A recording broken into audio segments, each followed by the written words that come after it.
verse 37 to 41. Jesus accuses the Pharisees and the teacher of the law. When Jesus finished speaking, a Pharisee invited him to eat with him. So he went in and sat down to eat. The Pharisee was surprised when he noticed that Jesus had not washed before eating. So the Lord said to him, "Now then, you Pharisees, clean the outside of your cup and plates, but inside you are full of violence and evil. Those did not God who made the outside, also made the inside. But give what is your cups and plates to the poor, and everything will eventually clean for you."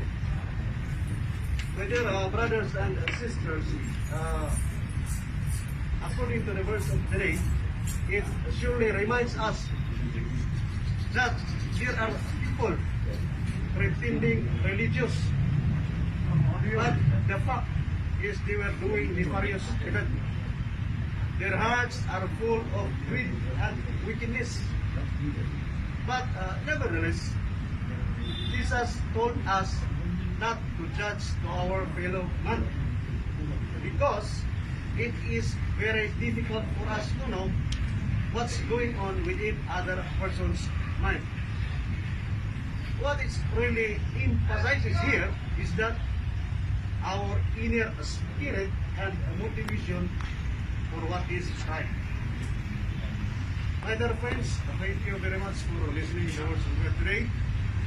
I wish that this can help our spiritual life, while at the same time we are serving and protecting our people, and so our mission as a member of the Philippine National Police. And lastly, I am praying heartily that the presence of our Almighty Father will guide us and protect us always from danger and harm at all times. Thank you, and God bless us all. Oh.